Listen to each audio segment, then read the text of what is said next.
Long before I ever stepped into Vivian Langford's penthouse, I thought I understood what desperation felt like. I was 24, working nights at a small coffee shop on the east side of Portland, a dimly lit hole in the wall where the espresso machine groaned like it hated life as much as I did. My shoes were full of holes, my apron smelled like burnt milk, and every tip I counted at the end of the shift already had a place it needed to go: rent, utilities, my mother's medical bills, or my sister's tuition. I was invisible most of the time. Customers stared through me like I was another piece of furniture, a cog in the machine that spat out caffeine to fuel their late nights. I'd learned not to take it personally, but invisibility wears on you. It makes you wonder if you even exist outside of the grind. Then she walked in. It was a Thursday night, and the rain was relentless, coming down in sheets against the cafe's dusty windows. A black town car pulled up outside, and from it stepped a woman who didn't look like she belonged anywhere near this neighborhood. She was in her early 40s, I guessed, but carried herself with a kind of elegance that made age irrelevant. Her coat was tailored, her hair perfect, her heels sharp against the wet sidewalk. When she came inside, the room felt smaller, like she pulled the space into her orbit. She ordered a cappuccino, simple enough, but she lingered, standing at the counter while I steamed the milk. "You don't get many people in here this late, do you?" she asked, her voice low and deliberate. "Mostly night owls," I said. "Writers, people who hate their beds." Her eyes flicked over me, not in the usual dismissive way. They were studying me. I felt exposed. "Which are you?" I smirked because I didn't know what else to do. "Neither. Just the guy making sure they get their caffeine."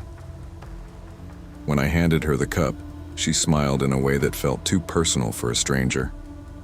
"Thank you. Julian, right?" She'd read my name tag, but the way she said it made it feel like she knew me. She came back the next night, and the one after that. Always late, always dressed like she'd stepped out of a magazine. She asked questions most customers never bothered with. Did I live nearby? Was I in school? Did I like working there?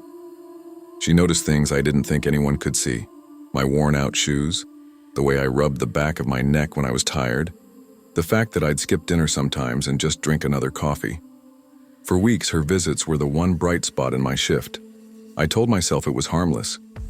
Just conversation with a customer who seemed too good to be real. But one night, as I wiped down the counter, she said something that stopped me cold. "Julian, you don't belong here." I laughed awkwardly. "Where else am I supposed to go? This place pays the bills." Her gaze held mine, steady and unflinching. "I could take care of all that if you let me." I thought she was joking, but her expression never shifted. There was no humor in it. Just certainty. That was the first time she invited me to her home. A penthouse overlooking the city, she said. "Come for dinner, no obligations. I just want your company."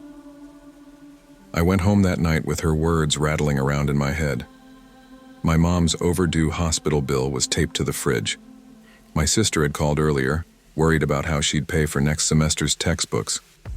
I lay awake staring at the ceiling, wondering what kind of man I was if I even considered her offer. But by morning, I already knew what I would do. The first time I walked into Vivian's penthouse, I felt like I'd stumbled into another universe.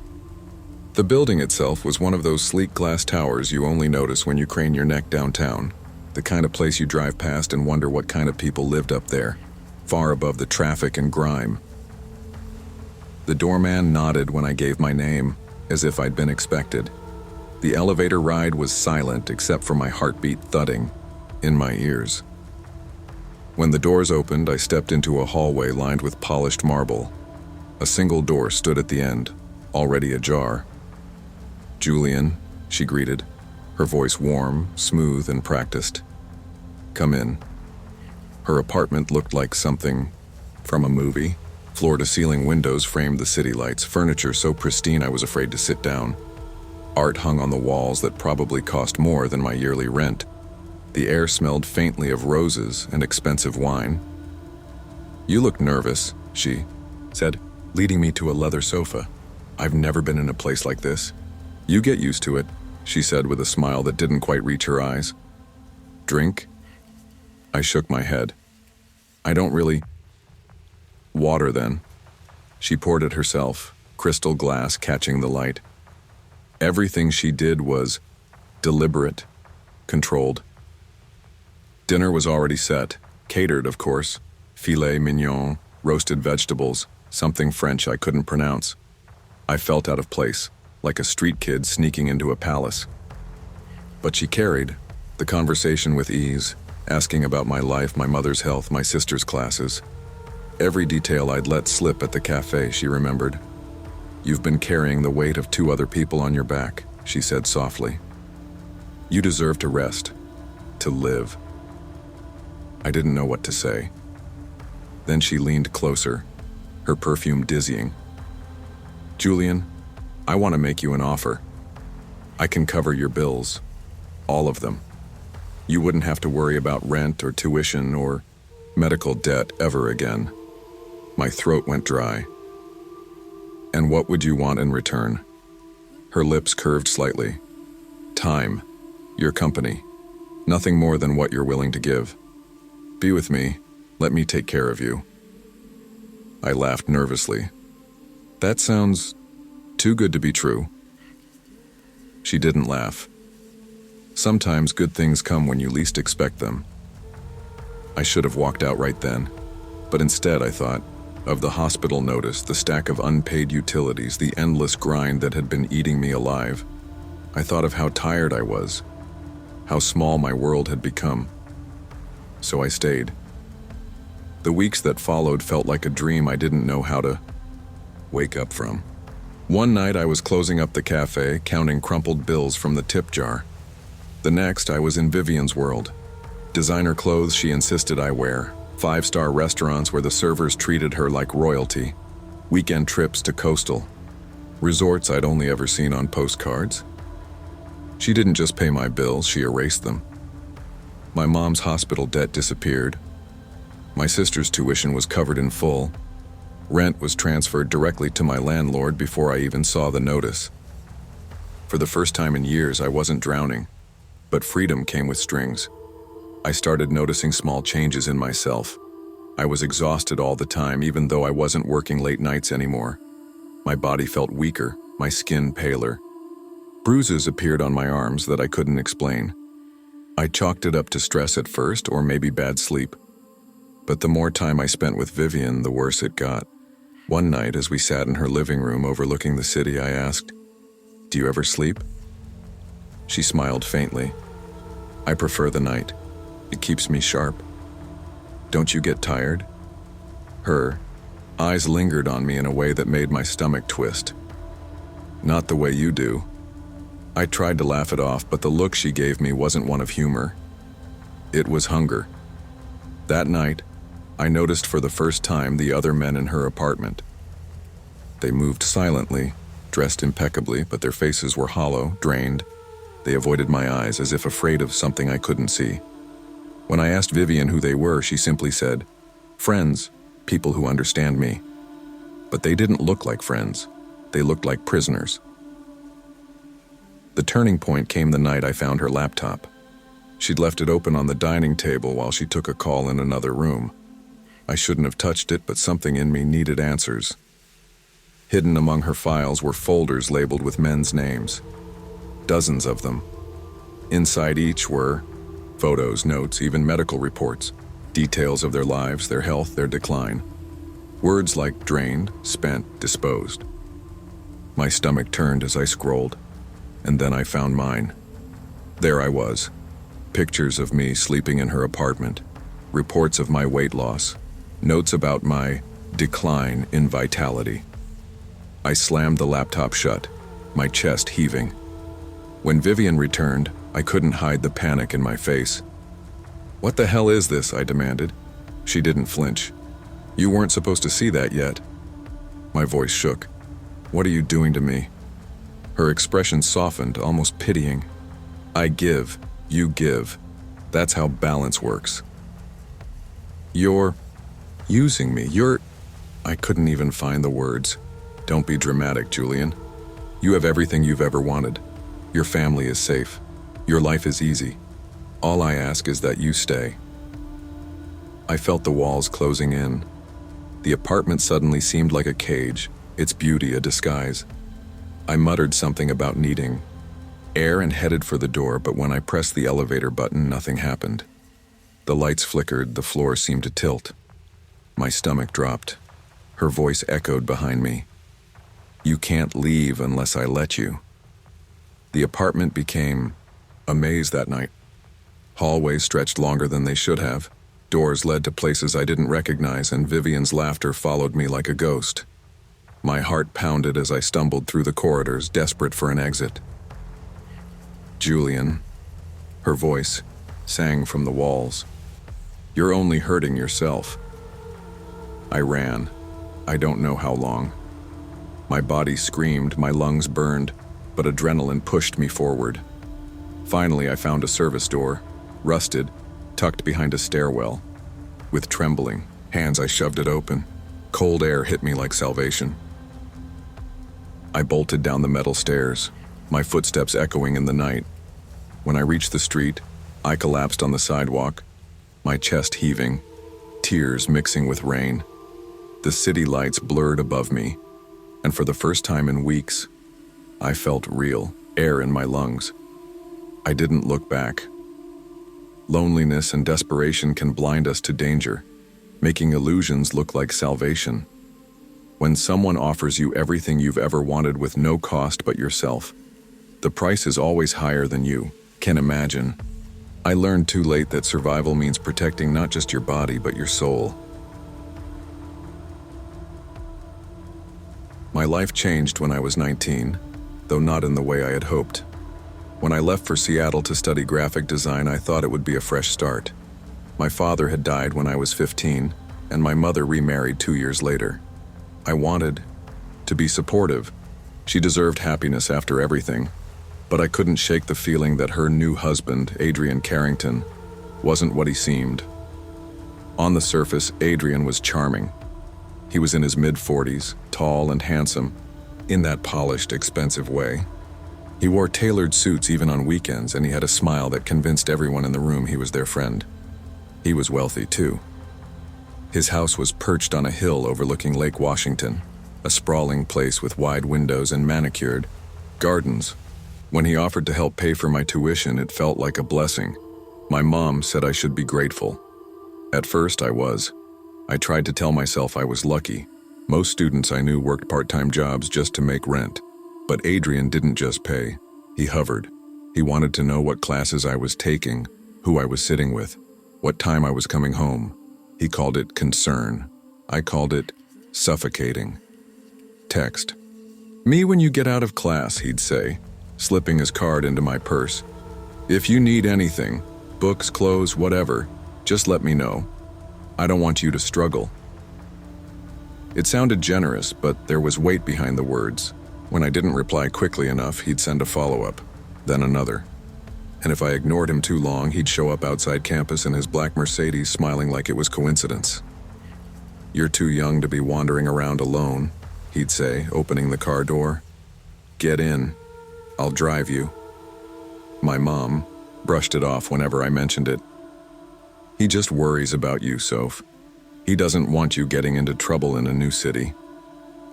Maybe she believed that. Maybe I wanted to believe it too.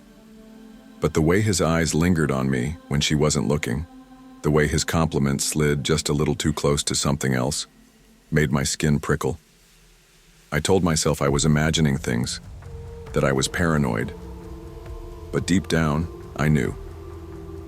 Adrian wasn't just being protective, he was watching me, measuring me, and waiting. The rules started small. No walking home alone after dark, Adrian said one evening, his tone casual as he poured himself a drink. That's fine, I replied, thinking it was normal. But then it was. No late nights with friends. Seattle isn't safe. Then, don't post photos online unless I've seen them first. You don't know who might be looking. By the end of the semester, I realized I was living under surveillance. He insisted I share my class schedule with him. He asked for my passwords just in case something happened. Cameras appeared in the corners of the house, blinking red. When I asked, he said, "It's for your safety. You can never be too careful." The strangest part was the gifts. Every restriction came wrapped in something expensive. A new phone, but already loaded with tracking apps. A designer handbag, but only if I promised to stop carrying my old canvas tote from high school. Jewelry, clothes, even shoes. Lavish things I'd never dreamed of affording. And every time I tried to refuse, he'd tilt his head and smile in a way that felt more like a warning than generosity. "You don't want to hurt my feelings, do you?"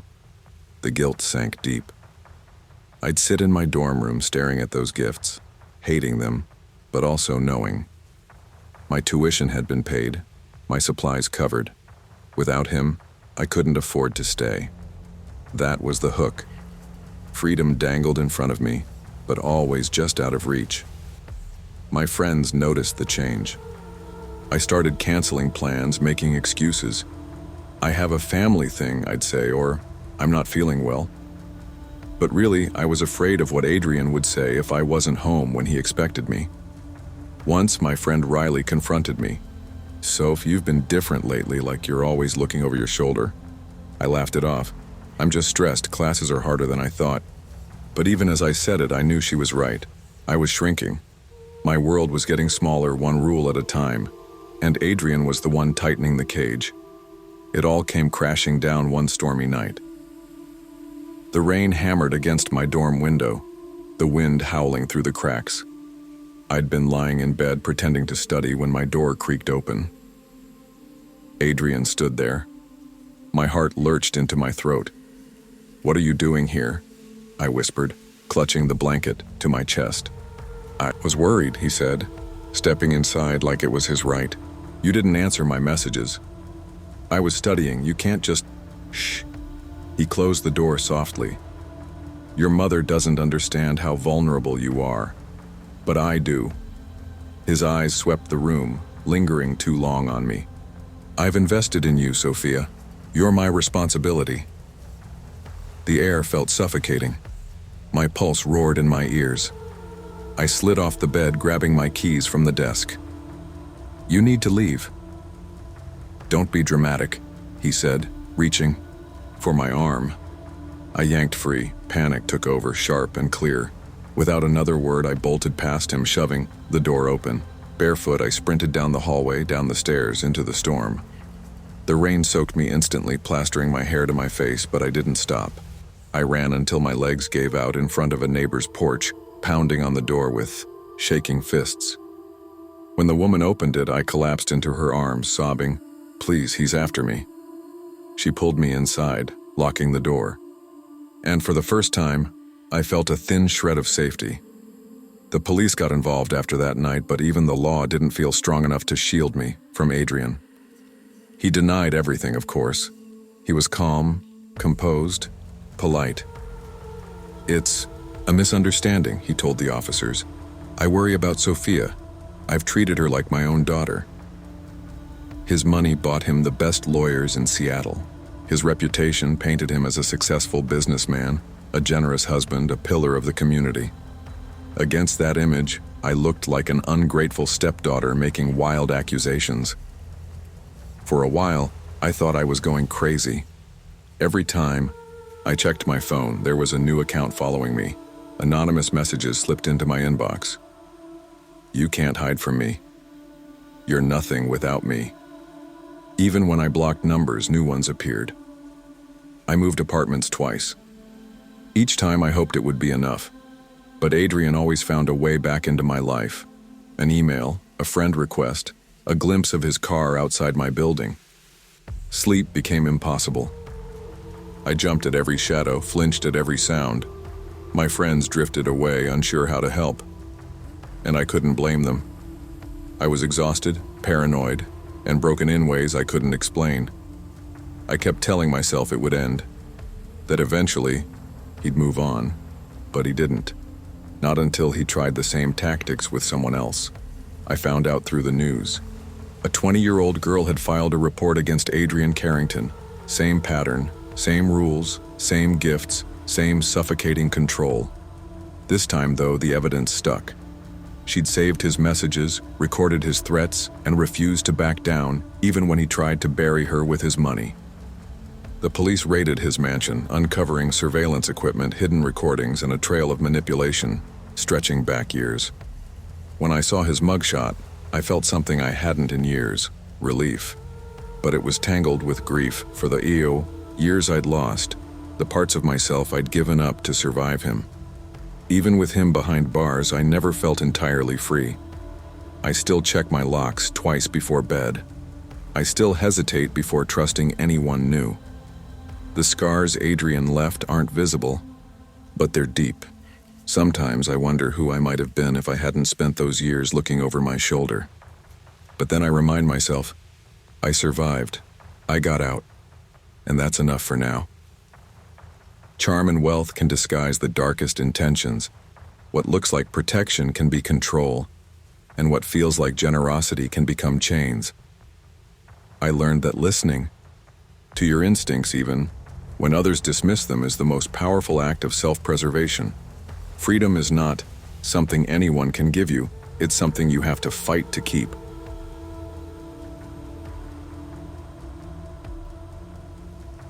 I grew up in the kind of suburb where every house looked the same, every street had the same trimmed lawns, and every day felt like a copy of the last. My mom worked double shifts as a nurse, always tired, always stretched thin, and my dad left when I was barely old enough to remember what his voice sounded like. That left me with silence, a lot of silence. When you grow up feeling invisible, you learn to chase attention in whatever form it comes. For me, it was the internet. I lived on social media, scrolling through influencer accounts, convincing myself that one day I could be like them. Perfect clothes, exotic trips, flawless selfies. I would post photos that barely got likes and then delete them in shame. Still, I couldn't stop. Recognition was addictive. By the time I was in college, that craving had only grown. I worked part-time at a cafe, scraping enough to cover rent, ramen noodles, and maybe a new outfit if I budgeted carefully. My ambition for something bigger was always crashing into the reality of bills and exhaustion. It felt like running on a treadmill that never slowed down. It was one of those nights, Sunday, sleepless, mindless scrolling, when I matched with him. Vincent Caldwell. His profile looked like a movie. Private jets, champagne glasses, tailored suits. He wasn't some boy posting mirror selfies in a messy room. He was polished, older, confident. His first message wasn't the usual, "Hey," or a cheesy pickup line. It was, "You have the kind of eyes that notice things most people miss." I stared at it for too long before replying. No one had ever said something like that to me. Over the next few days, he messaged me with this blend of sophistication and warmth. He asked about my classes, my dreams, my frustrations. He spoke like someone who had lived enough to know what mattered, and it felt like he saw me in a way nobody else did. By the end of the week, he invited me to dinner at a restaurant I couldn't even afford to walk past, let alone eat at. "Let me show you a different side of the city," he said. "You work too hard for too little, you deserve more." I said yes. Of course I said yes. That night, under dim lights and polished silverware, I felt like I'd stepped into someone else's life. He ordered wine without looking at the menu, spoke about art and travel, and listened intently when I talked about design. And when he handed me a small gift at the end of the night, a designer wallet, sleek and expensive, I felt two things at once: dizzy excitement and a small, sharp pang of unease. I pushed the unease aside. For the first time, I didn't feel invisible. Vincent had a way of making the world bend around him. He didn't ask for attention. He commanded it without trying.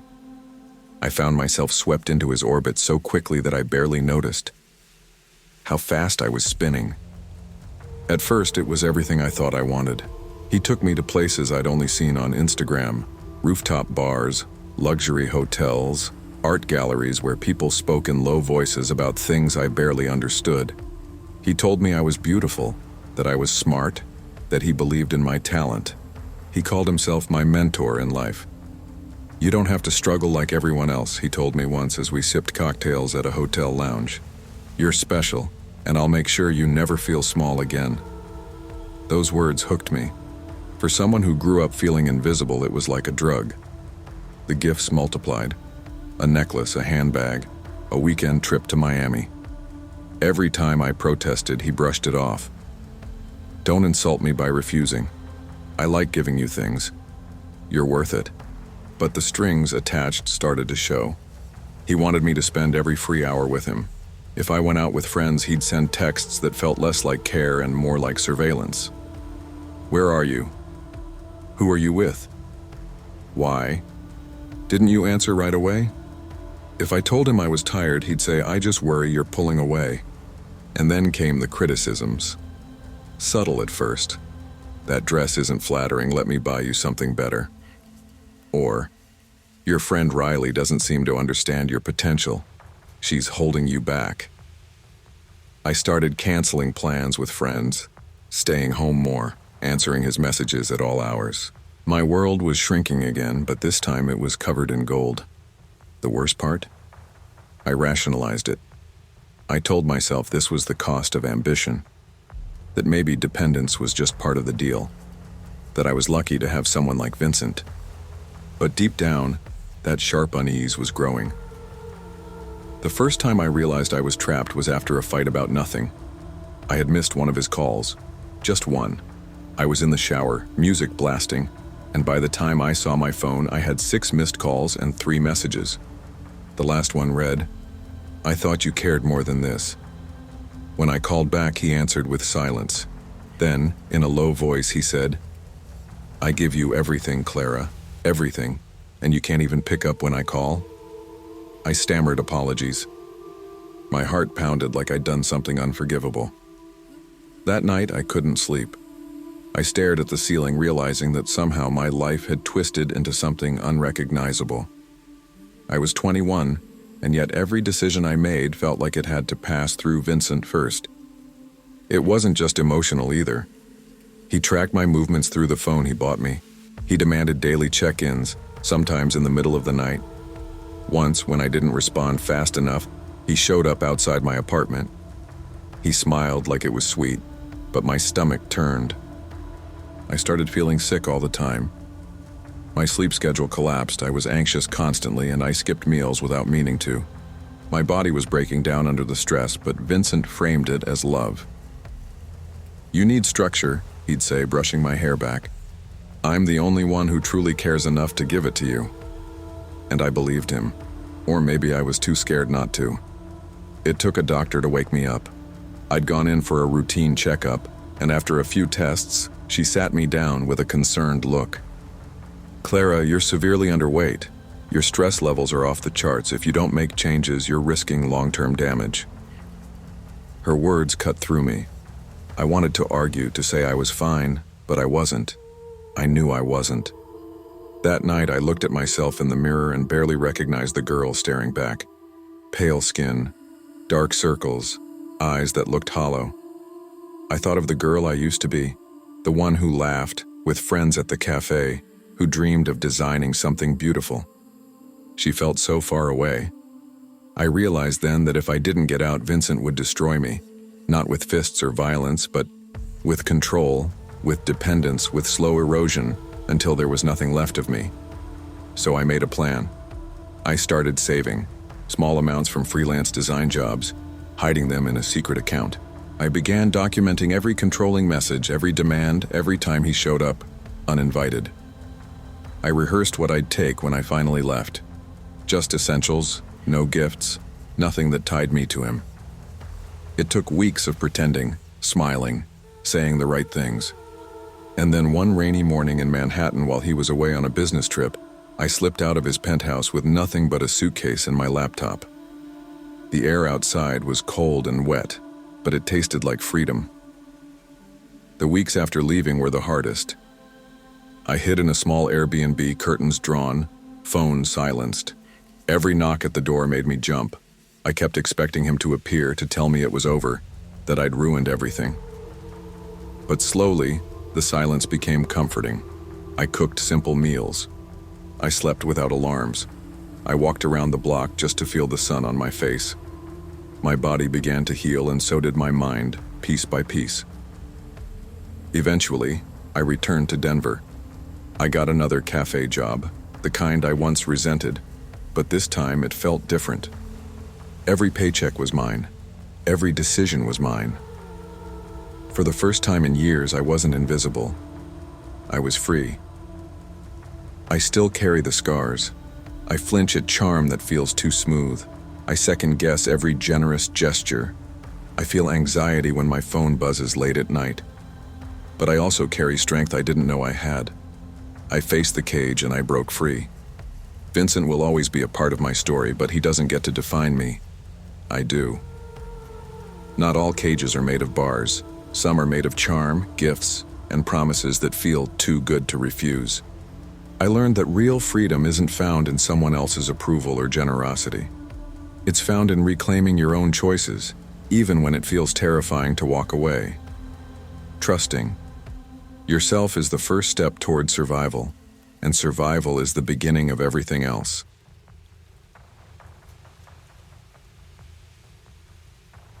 When my father died, the world stopped making sense. It was a rainy night in Charleston, the kind where thunder rattled the windows and the streets glistened under the street lamps. I remember the phone call, my mom's face crumpling as she dropped to the kitchen floor, and the sound of my own heartbeat pounding in my ears. Dad had been my anchor, funny, steady, always there to walk me to school with Luna, our golden retriever, trotting beside us.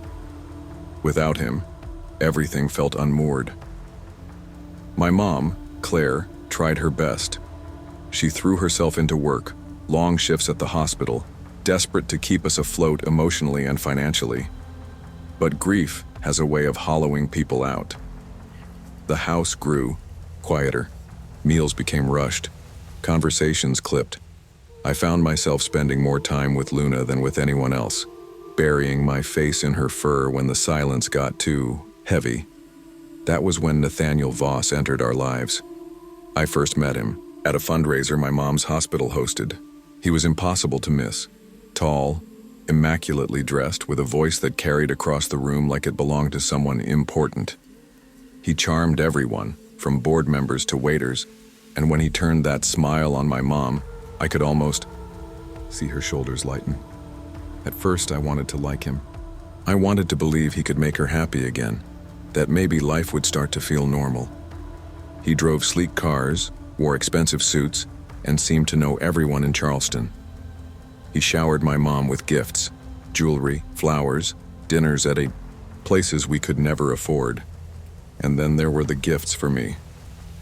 Designer shoes I didn't ask for, a new phone when mine still worked fine, even a necklace that felt too heavy on my chest.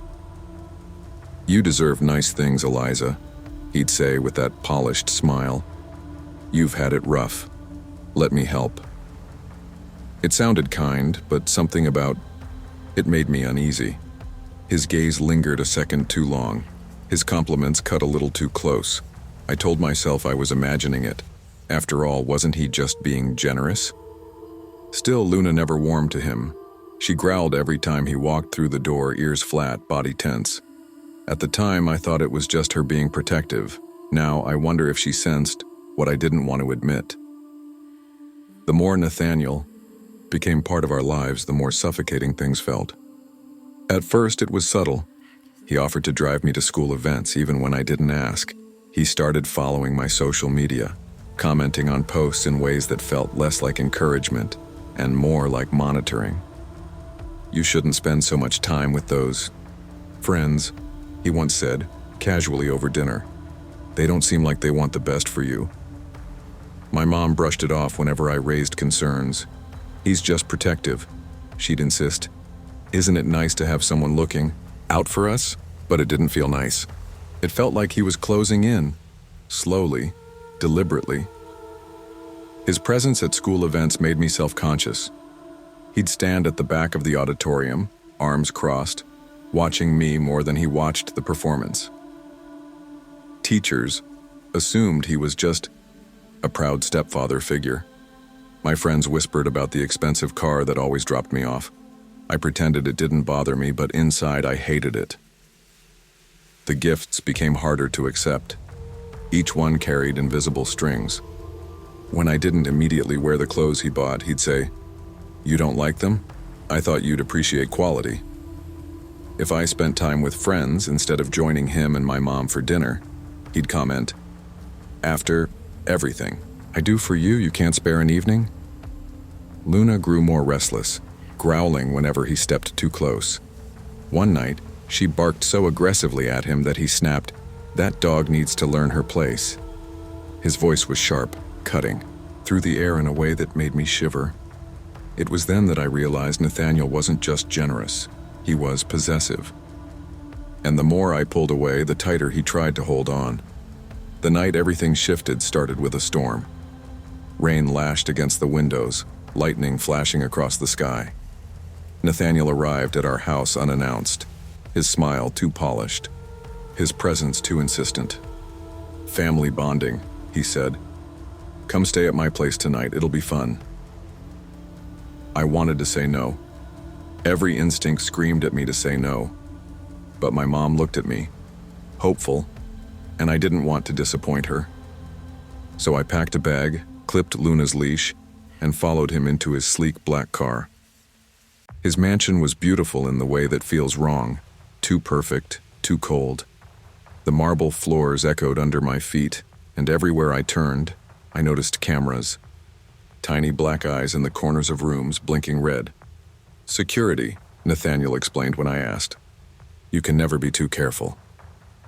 But as I wandered the halls, unease crept deeper. In his office, I glimpsed files stacked neatly on the desk, documents with different names, different IDs. A drawer left slightly open revealed a concealed firearm. My chest tightened. This wasn't just wealth. This was something darker. Later that night, he asked me to join him in a private room under the guise of talking. The air felt heavy, the storm outside rattling the windows. He closed the door behind us and his voice dropped. "You need to understand, Eliza. I've invested in you. I've guided you. Don't make me regret it." The words hit me like ice. His hand brushed too close to my arm and every nerve in my body screamed danger. Luna growled low, teeth bared. That was the moment I knew I wasn't safe. Adrenaline can make time move in strange ways. In that private room, everything blurred. His voice pressing closer, my heart hammering, Luna snarling louder. I grabbed whatever I could from the table, holding it between us like a shield. He laughed, low and menacing. "You think you can fight me, Eliza? You're just a girl." Something in me snapped. Fear turned into raw survival. When he lunged forward, I swung with everything I had. The struggle was chaotic. Shouts, Luna barking, the storm raging outside. But in one desperate motion, I struck him hard enough to send him sprawling. When the silence fell, it was terrifying. Nathaniel didn't move. My hands shook so badly I could barely hold the object I'd used. My breath came in ragged gasps and tears blurred my vision. I called the police with trembling fingers. When they arrived, the scene unfolded in fragments. Questions. Flashing lights, officers guiding me out of the mansion. My mom's horrified face when she realized what had happened. The investigation revealed what I already suspected. Nathaniel wasn't who he claimed to be. Behind the wealth and charm were layers of lies, fake identities, secret accounts, and a history of manipulating younger women. I wasn't the first, and if I hadn't fought back, I wouldn't have been the last. The weeks that followed were heavy with fear and grief. I replayed that night in my head over and over. The storm, the struggle, the way his smile shifted into something monstrous. Even though I knew I had acted to protect myself, guilt clung to me. Therapy helped, but it wasn't easy. Some nights I woke up gasping, convinced I was still trapped in that mansion. Luna stayed by my side through it all. her presence grounding me when words failed. My friends reached out, slowly helping me reconnect with the world.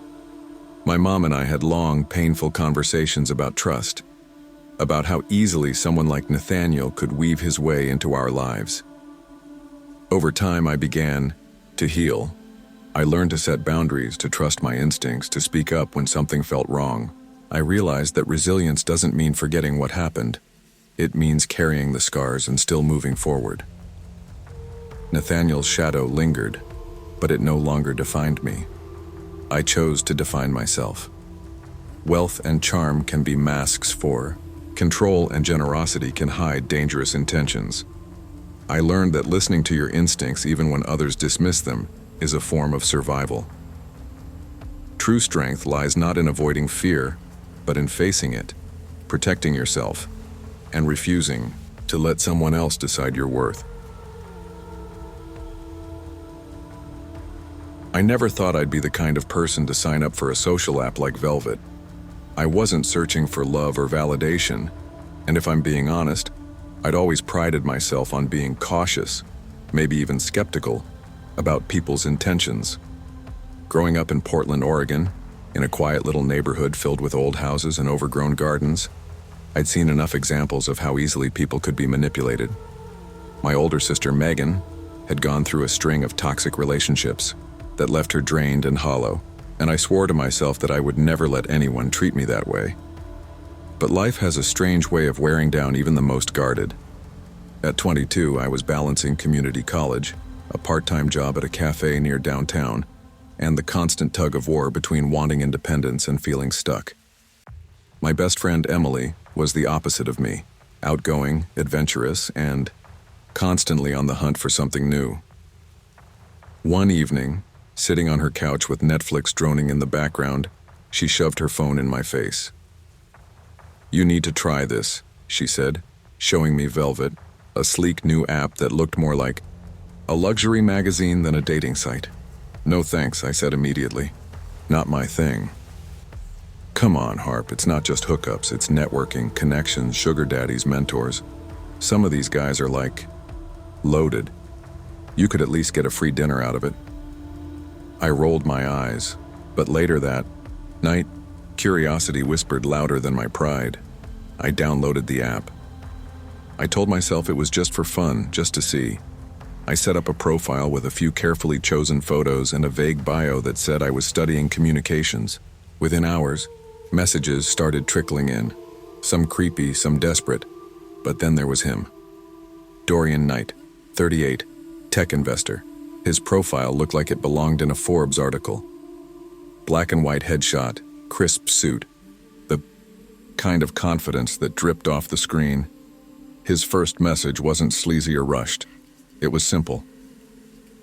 "Harper, I have to say, your smile seems to carry more honesty than most people I've met in years. How's Portland treating you these days?" It caught me off guard. Most guys online were blunt, pushing, trying too hard. Dorian was different. Charming, eloquent, articulate in a way that made me feel like I was being seen. Our conversations flowed easily. He asked about my classes, my family, my hobbies. He remembered small details, weaving them into later conversations, and it felt almost flattering. Within a week, he was sending me small gifts, a book he thought I'd love, a coffee gift card for your long study nights. Then came the dinner invitation, an upscale place I'd only ever walked past on my way to work. Emily squealed when I told her. "See? I told you. This is what Velvet's for. Just be careful, okay? Don't get too sucked in." I laughed her off, insisting I had control. I convinced myself it was harmless. Me getting attention and maybe a little mentorship, him enjoying my company. It wasn't a relationship. It wasn't serious. It was transactional, and I thought I was the one calling the shots. But sitting across from him at that restaurant, his gray eyes studying me like I was some rare book he had just discovered, I realized how disarming his presence really was. He asked questions with precision, leaning forward just enough to make me feel like the only person in the world. I left that night giddy, overwhelmed, and a little ashamed at how much I wanted him to text me the next morning. And he did, In fact, he didn't stop. The second week with Dorian blurred into something that felt both thrilling and suffocating. At first, I chalked it up to excitement. Who wouldn't want to be pursued with that kind of energy? He texted me every morning before I even rolled out of bed. "Good morning, Harper. Don't forget you have that class at 9:30. By the time I was sipping my second cup of coffee at work, he'd already sent me articles he thought I should read. At night, he checked in again, always asking detailed questions about who I was, where I was, how long I'd be there. At first, I brushed it off. I told myself he was just attentive, maybe a little protective. I'd seen guys ghost, disappear for days without a word. This was the opposite. This was consistency, interest, maybe even affection. But slowly it turned sharp. "Why didn't you reply to me right away? You were online. I saw Emily tagged you at a bar last night. Why didn't you tell me you were going? Your Instagram story looked like it was from across town. Who were you with?" The tone wasn't angry at first, more like concern, wrapped in suspicion. But the frequency wore me down. My phone buzzed constantly, and the guilt crept in whenever I didn't respond fast. Enough. Even my coworkers started noticing. "Girl, you're glued to that screen," said Alex, a guy who worked the register with me. "Is that your boyfriend or your parole officer?" I laughed it off, but inside, my stomach churned. Dorian wasn't my boyfriend. He wasn't supposed to have that much power over my time, yet somehow I found myself shrinking parts of my life to keep him satisfied. I stopped posting on social media as much. I ignored invites from friends if I thought he'd disapprove. When he asked me to share my location, just so I know you're safe, I hesitated, but eventually tapped accept. The gifts kept coming. Jewelry, clothes, an expensive tablet I hadn't asked for. I told him it was too much, but he insisted. "You deserve to be taken care of, Harper. Let me do that for you." Emily raised an eyebrow when she saw me wearing the necklace he sent. "Careful," she said, her voice quieter than usual. "Guys like that don't give without expecting something back." I wanted to believe she was wrong, but my gut told me otherwise. Still, every time I thought about pulling away, I remembered the way he made me feel seen, special, chosen. I kept telling myself I was in control, that I could stop whenever I wanted. But the truth was, the line between charm and control had already blurred, and I was the last one to realize it. By the third month, my life no longer felt like mine. Dorian didn't live in Portland full-time. He split his time between the city and San Francisco, but his presence was constant, digital, unavoidable. I changed my passwords, but somehow he always seemed to know where I was, what I was doing. One night, after a long shift, I came home to find a bouquet of roses on my doorstep. There was no note, just a text 5 minutes later. "Glad you got home safe." I hadn't told him where I lived. My chest tightened.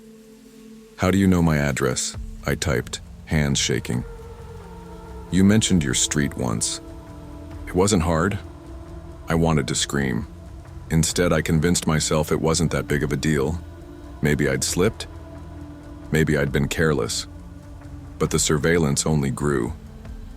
He commented on the books stacked by my bed in a photo, the shape of the window behind me in a video call, the sound of traffic outside my apartment. He pieced together details until it felt like he lived inside my walls. Sleep became impossible. I jumped at every notification, every knock at the door. I stopped inviting people over. I stopped talking to Emily about it because I couldn't stand the "I told you so" look on her face. The breaking point came one night when I turned off my phone for a few hours just to breathe. When I turned it back on, there were 27 missed calls, 50 texts, and one voicemail that chilled me to the bone. "You think you can ignore me? After everything I've done for you?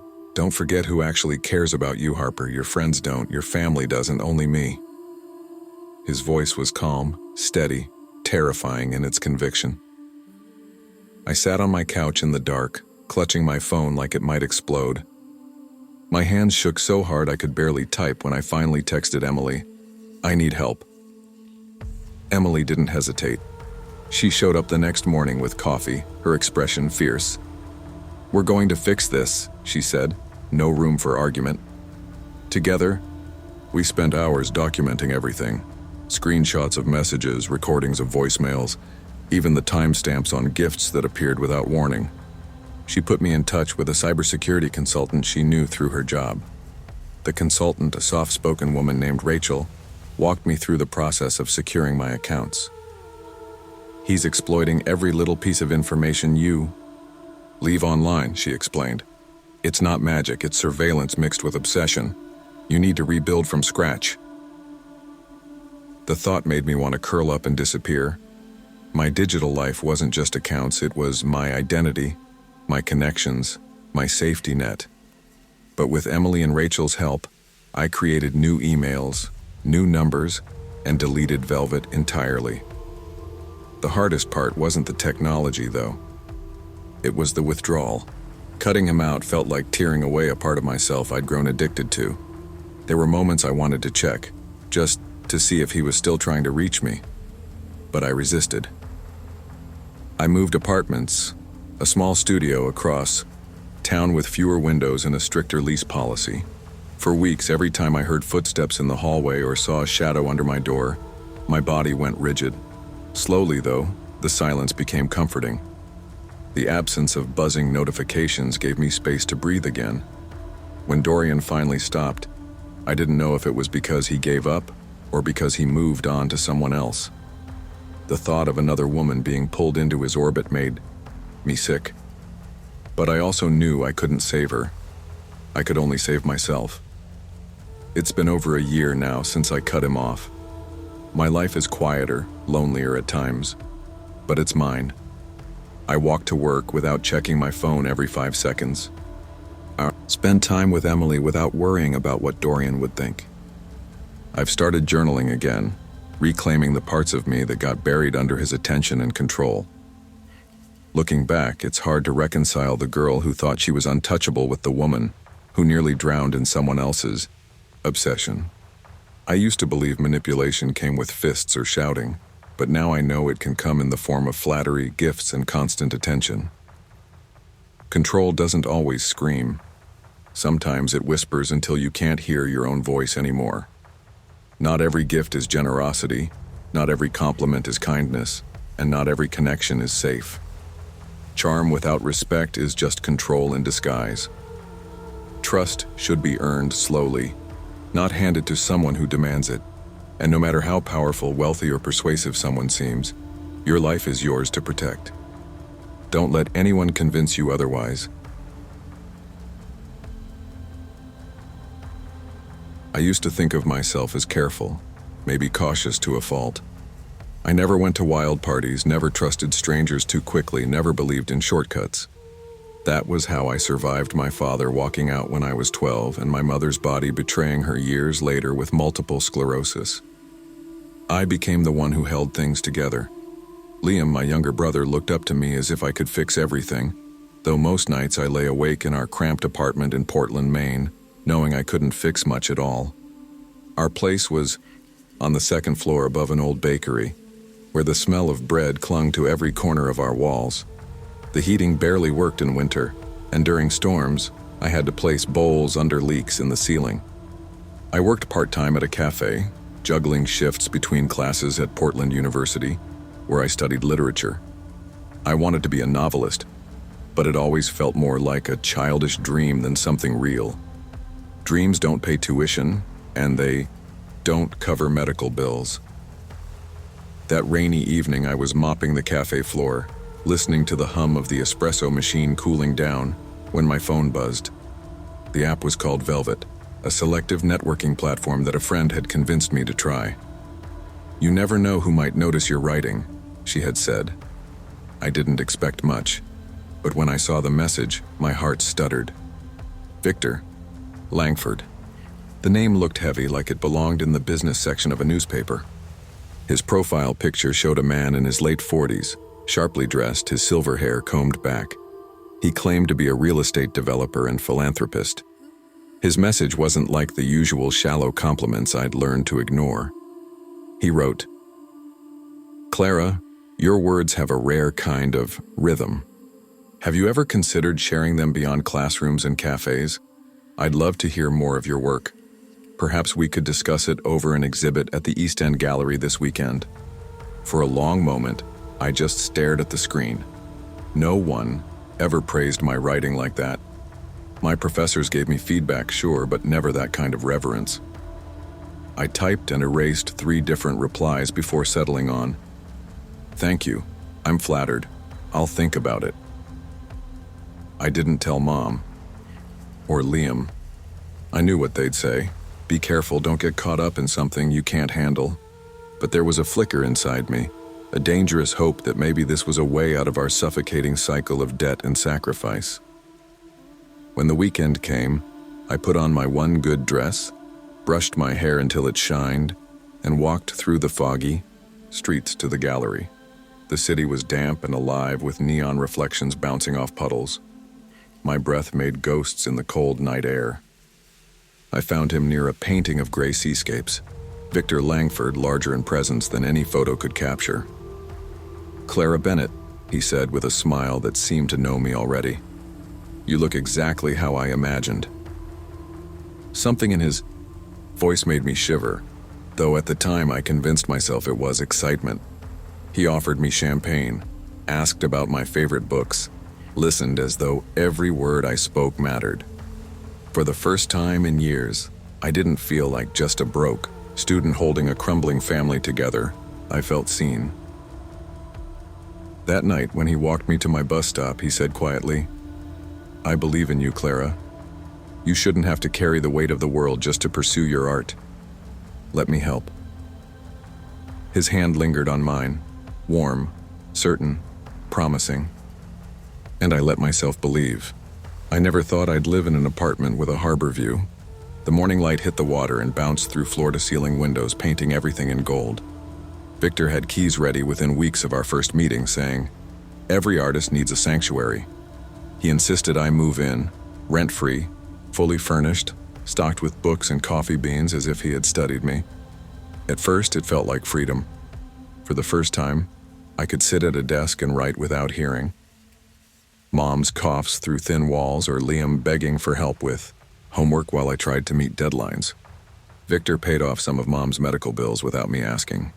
He even gifted me a sleek laptop lighter than any I could afford, whispering, "Your stories deserve better tools."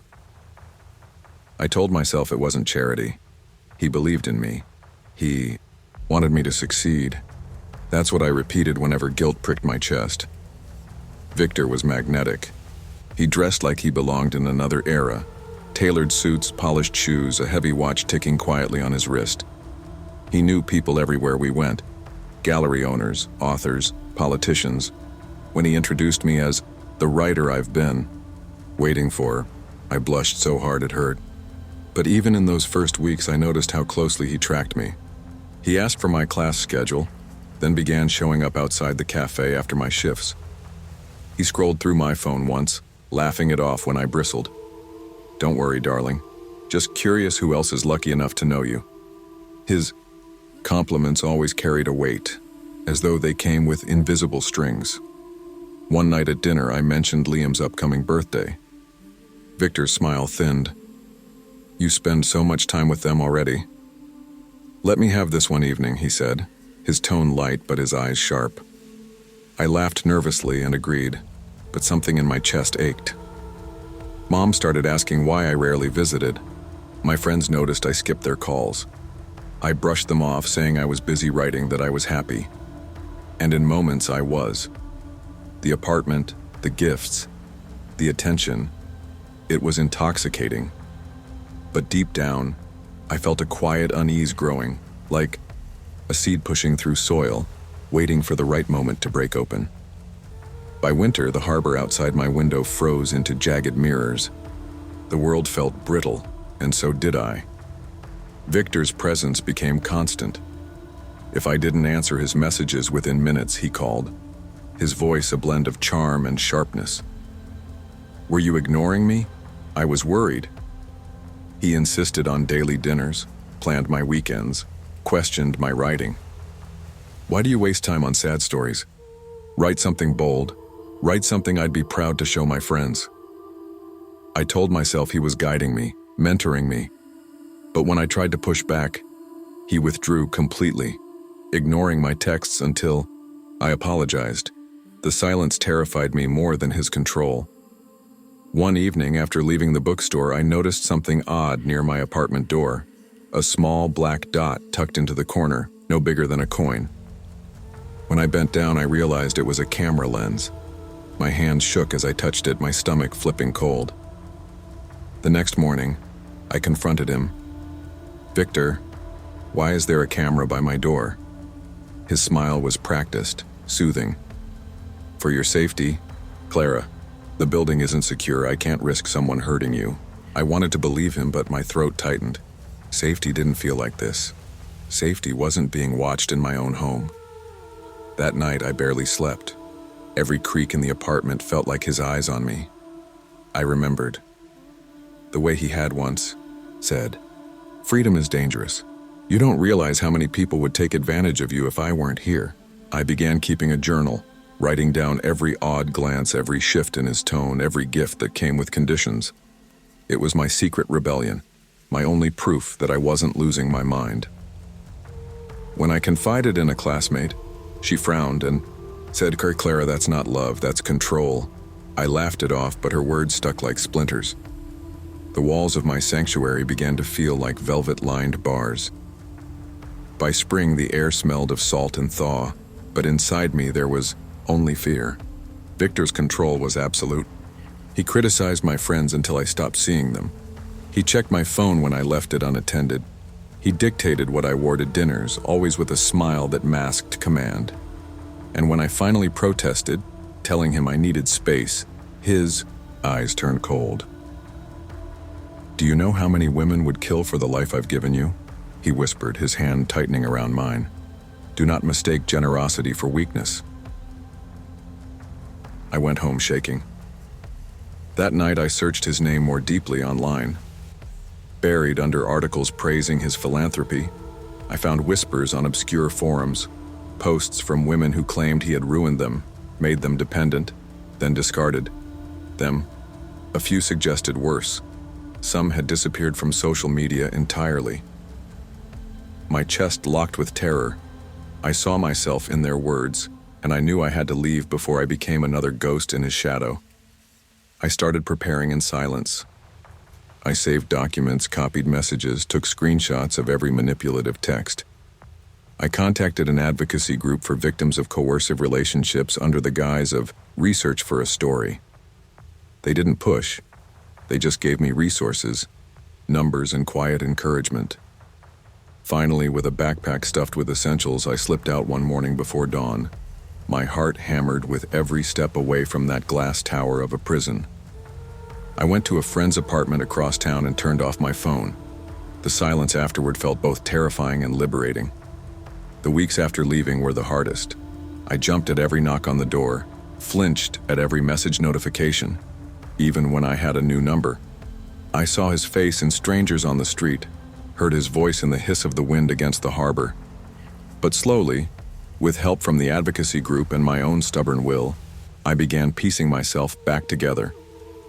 I found a small apartment near campus, nothing fancy, just a drafty room with second-hand furniture, but it was mine. I visited Mom and Liam more, feeling both guilt and relief when Liam hugged me tight and said, "You seem happier, Clara." Started writing again, not on Victor's laptop, but on an old one I bought myself. My stories were raw, filled with shadows and warnings, but they were mine. Victor tried to reach me a few times through new accounts, sending messages that swung between pleading and threatening. But I documented everything, turned it over to the authorities, and leaned on the network of people who believed me. Freedom wasn't easy. It wasn't polished or safe, but it was real. Looking back now, I understand what I couldn't see then. No gift, no luxury, no promise of rescue is worth the cost of your independence. What Victor offered was never love, never mentorship. It was control dressed in velvet. I had to walk through fear and shadows to learn the truth, that the only sanctuary worth having is the one you build for yourself. Charm can disguise control, and wealth can hide manipulation, but true freedom cannot be bought. The greatest strength lies in recognizing when kindness becomes coercion, and in having the courage to walk away, even if it means starting over with nothing but your own will.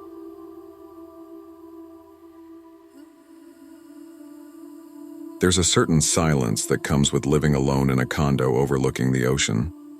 People imagine it's peaceful, luxurious even, but silence, when it stretches too long, becomes a kind of weight.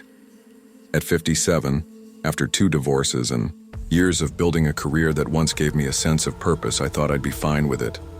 I told myself that independence was enough. I could fill the quiet with the sound of waves, with the tapping of my heels on polished marble floors, with the laughter of neighbors drifting in from the pool. But when the nights dragged on, when I scrolled through photos of my daughter Lila in New York or my son sending updates from overseas, the emptiness pressed in. I kept myself busy. Instagram became a small lifeline, a way to share pieces of myself that still felt vibrant. The way silk dresses caught the light, the view from my balcony, the occasional dinner out where I asked the waiter to take a photo just so I'd remember I was still part of the world. 6,000 followers. Not much by influencer standards, but enough to feed the illusion that someone cared. It was Lila who once joked, "Mom, you should start dating again. Miami is full of eligible men." I laughed it off, but later that night I downloaded an app, just curiosity, I told myself, just to see what was out there. I spent hours curating my profile. No desperate selfies, nothing too revealing. Just me in linen pants and big sunglasses, me holding a glass of wine at a rooftop bar, me in a floral dress at an art fair. I chose words carefully: independent, stylish, adventurous, looking for companionship. That was when Damien appeared. 41 according to his profile, a luxury travel blogger with 1 million followers. His photos were glossy, him on yachts, sipping cocktails in Santorini, smiling against neon cityscapes. He messaged me first. "Vivian, your style is impeccable. I can't believe someone like you isn't already taken. Do you know how rare it is to see elegance like yours online?" I should have been wary, but instead I felt my chest warm. His words hit a place inside me I hadn't realized was starving. We exchanged messages that night until my phone died in my hand. He told me about his travels, how he longed for someone who appreciated the finer things.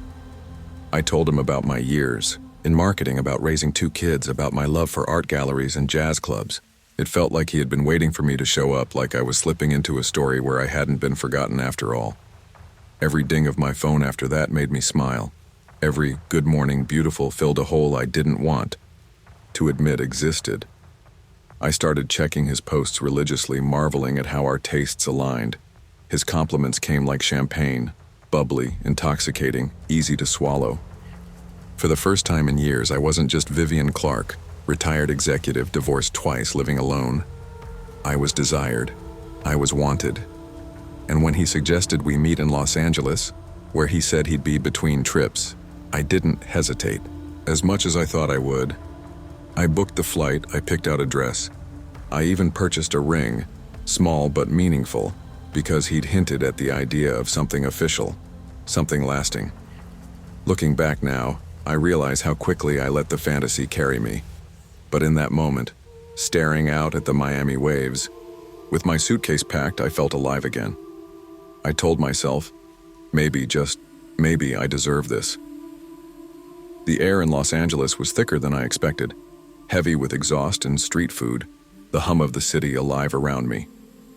My heels clicked against the pavement as I wheeled my suitcase down the busy sidewalks, searching for the cafe where Damien had promised we'd meet. I'd texted him 3 times since landing, each message met with a brief reply. On my way. Traffic's bad. 5 minutes. But 5 minutes stretched into an hour, then 2. I sat outside the cafe sipping lukewarm coffee, my excitement slipping into unease. Finally, I called. No answer. I tried again, straight to voicemail. It was then I noticed a group of young Men watching me from across the street, their eyes sharp, their movements restless. I clutched my bag tighter, suddenly aware of how out of place I must have looked, dressed for a date that wasn't happening, a stranger in a city where no one knew my name. I stood to leave, hoping to find a taxi, when they crossed toward me. "Nice bag," one of them said, his grin wide and dangerous. Another reached for my suitcase. I stumbled back, heart pounding, but they were quick. Hands pulled, voices mocked, and within moments my bag was gone, my phone ripped from my grip, the small velvet box with the ring snatched from my pocket. I cried out, but the street swallowed my voice. When they ran, I was left shaking on the sidewalk, my knees scraped, my palms burning where I'd tried to hold on. People glanced, some even slowed, but no one stopped. I was invisible. Again, not the glamorous woman I'd imagined Damien would adore, but just another lost figure in a city that didn't care. I wandered in a daze, the sun dipping low, neon lights flickering on. My hotel reservation, the one I'd splurged on, was useless without ID or credit card. Panic set in as I realized how much I had lost in a single hour. My money, my phone, my plans, my dream. I found myself near Skid Row, the air acrid, tense, and makeshift shelters lining the streets. The laughter of children I'd expected in parks was replaced by shouts and muffled cries. I ducked into a shelter, my voice breaking as I asked if I could stay for the night.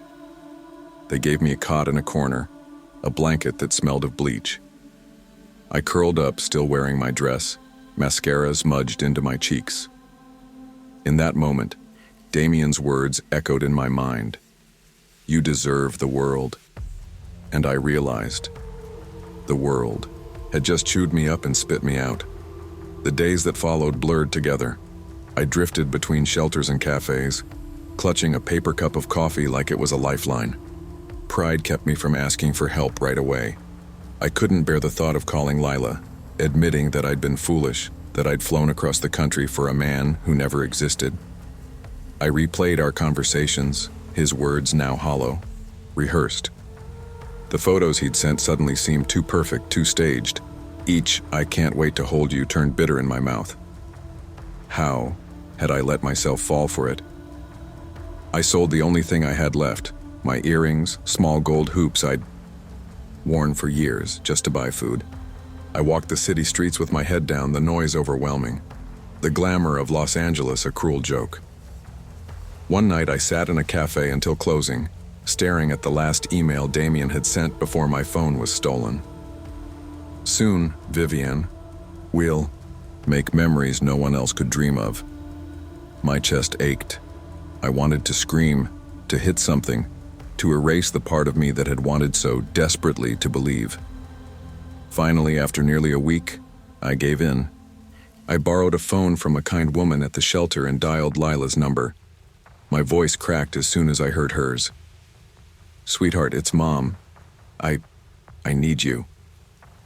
There was silence, then her sharp inhale. "Mom, where are you? What happened?" The time she arrived 2 days later, I was a shadow of myself. My dress torn, my face lined with exhaustion, my pride shattered. She wrapped her arms around me outside the shelter, holding me like she had when she was a little girl scared of storms. "Mom, I don't care about the money or the ring. I just needed to make sure you're safe." Her words broke something in me. I cried harder than I had in years, sobbing into her shoulder as strangers passed by. Back in Miami, my condo felt unfamiliar. The ocean still roared outside my window, but the sound was no longer comforting. It was a reminder of how quickly illusions could vanish. Lila stayed a few days, watching me carefully. One evening, she sat me down with her laptop. "Mom, I need to show you something." She typed Damien's name into the search bar, scrolling past glossy accounts that looked exactly like the one I'd fallen for. Then she clicked on a forum thread. Women had been posting for years about a man who wasn't real, someone using stolen photos from a well-known travel influencer. The stories mirrored mine. Promises of love, luxury, meetings that never happened, money lost. My stomach twisted. As I read, Every compliment, every message I thought was meant for me, had been recycled for others. I wasn't special. I was just another name on his list. For hours afterward, I sat in silence. Lila finally said, "Mom, none of this changes who you are. You're strong. You're beautiful. You're still my mother. You don't need him or anyone like him to prove that." I wanted to believe her, but shame clung like smoke. I deleted my dating profile, closed the curtains, and let myself grieve, not just for what I lost, but for the version of myself who had believed she was finally loved again. Healing wasn't instant. It came in small steps. Therapy sessions, where I learned to forgive myself, coffee dates with old friends where I admitted the truth, quiet mornings on my balcony, where I wrote down everything I had endured. I returned to Instagram, but differently. No more curated perfection, no more illusions. I posted candid photos, me in pajamas drinking tea, me walking along the beach with messy hair, me smiling with Lila when she visited again. To my surprise, people responded more to the honesty than they ever had to the glamour. The loneliness hasn't disappeared. Some nights I still long for the thrill of those messages, the rush of being wanted. But now I know better. I know that my worth doesn't depend on someone else's attention, especially not from a stranger behind a screen. I keep the ring box on a shelf, empty but not discarded. It reminds me of what I almost gave away and of what I still have: myself, my children, my resilience. And when the silence of the condo presses in again, I let it. Because silence, I've learned, is better than lies. Desire can blind us to red flags, and loneliness can make us trust what we want to believe. But appearances, especially online, are fragile illusions. True companionship isn't found in grand promises or curated images. It's built through honesty, respect, and patience. Protecting our hearts requires not just hope, but discernment. Chicago winters have a way of seeping into your bones, a cold that doesn't just touch your skin, but burrows into your very nerves. I know it because I've felt it in more ways than one. My name is Julian Rivers, 24, and for the past few years my life has been a constant grind, between working at a small cafe in Logan Square and chasing auditions downtown. The apartment I rent is tiny. The heat flickers on and off, and every month I balance rent, bills, and the hope that my life might finally shift. My sister Harper is my anchor. She's in college now, a bright spot in a world that's too often harsh. But I see the strain in her eyes when I hand over the little money I can scrape together. Acting isn't supposed to be easy. I remind myself daily, rejection is part of the process. But after 15 auditions in 2 months, 15 polite we'll-be-in-touch messages that never led to anything, I was beginning to doubt if I'd ever belong on stage or screen. The small victories weren't enough. The paychecks from the cafe barely kept me afloat. Yet I kept showing up, kept memorizing lines, kept hoping someone would see what I saw in myself. It was at a small independent theater showcase, a kind of gathering for local talent, that I met Vivienne Marlowe. She was impossible to miss. Dressed in an elegant black coat trimmed with mink, gloves stretched perfectly over manicured hands, and an air of authority that silenced the room without a word. I was nervous before I even spoke to her, and when she approached me, after my monologue, smiling, I felt a mix of awe and relief. "You have presence," she said, her voice smooth like silk but sharp beneath the surface. Most young actors forget that acting isn't just performance, it's life, captured in motion. I stammered a thank you. She laughed lightly, a sound that made the room shrink to just the two of us. She asked questions about my ambitions, my struggles, my routines.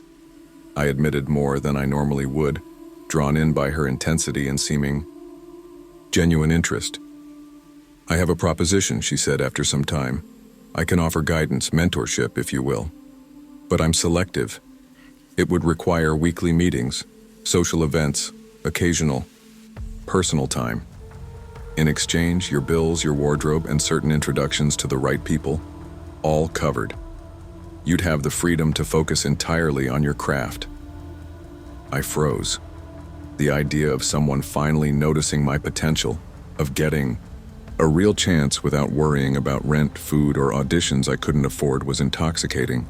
Desperation clouded my judgment. I nodded. I'd like that, I said. I'd sold my soul without knowing the price. Vivian's world was a glittering labyrinth.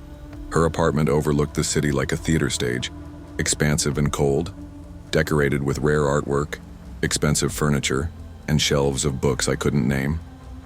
Within days, my life transformed. My rent was paid, my wardrobe replaced with designer coats and tailored suits, my calendar filled with elite events where producers, directors, and casting agents mingled. She praised me constantly. "Julian, your potential is remarkable. People will notice you now." Her words fueled a confidence I didn't know I possessed. And yet, even as I basked in the glow of recognition, small shadows crept into the edges of my life. Vivian began asking for night excursions. "We'll practice presence and improvisation in a more stimulating environment," she'd say. I went along, rationalizing it as training. But sometimes she'd vanish for hours, leaving me alone in her apartment. I noticed the subtle shifts in her appearance, skin so flawless it seemed almost reflective, her eyes unusually intense in the dim light. She invited me to what she called a medical assessment, insisting it was part of maintaining a performer's vitality. I felt uneasy, but the idea of losing access to her mentorship terrified me more. So I complied. One evening, after a rehearsal in her loft, curiosity overcame me. She'd left the loft door slightly ajar as she disappeared into the lower levels of the building. I slipped down the marble staircase, heart hammering, and found a hidden door beneath a rug. Beyond it lay a sterile, cold laboratory. Machines whirred faintly, lights blinking. I froze. The room was dimly lit, shadows stretching across walls lined with equipment I couldn't name. And then I saw him. Another young man, restrained, lying on a table, unconscious. Vivian moved around him with precision, a syringe in hand. The sight made my stomach turn. She spoke softly, almost tenderly, as though the victim were her property rather than a person. I realized then that the mentorship, the gifts, the attention, it was all a trap. She selected vulnerable men, fed them comfort, and kept them within reach for her own sustenance. My panic collided with disbelief. I had been a fool. Every flattering word, every dinner, every lavish gift had been a lure. My mind raced. I had to escape, but I couldn't move. If she noticed me, it would be over. I stayed hidden until she left the lab, and only then did I dare to breathe. I retraced my steps, heart in my throat, mind spinning with terror and revulsion. I returned to the loft, pretending to be compliant, attending social events, nodding, smiling, praising her taste. Inside, I was calculating, memorizing exit routes, searching for the smallest lapse in her control. Nights were sleepless. Every sound, every shadow made me flinch. I couldn't trust anyone, couldn't confide in friends or family for fear of disbelief or exposure. Finally, an opportunity appeared. A maintenance door, usually locked, had been left ajar during a storm. I slipped into it, moving silently down the stairwell and out into the snow-covered streets of Chicago. My lungs burned from the cold. My hands bled from gripping frozen railings. But I kept running. Authorities took me seriously after I described the laboratory and her actions. They found evidence linking Vivian to other young men who had disappeared. The trauma remained, but I was alive. I called Harper, my sister, my voice trembling. I made it out. Months have passed. The snow has melted, auditions continue, and life moves forward, though not without scars. I am cautious now, calculating risk, guarding my trust. But the experience has also given me clarity. My ambition is mine, and no one's promises should compromise my safety. I returned to Chicago's theaters with a new determination, grounded in resilience. Nights are sometimes restless, dreams haunted by what I witnessed, yet I am stronger. I speak openly about boundaries and caution to fellow actors, sharing lessons I learned the hardest way. I keep a journal, noting every lesson, every red flag, every moment I almost lost myself to charm and wealth. The velvet trap still echoes in my memory, but I no longer fear its pull. Ambition and desire can make us vulnerable to manipulation.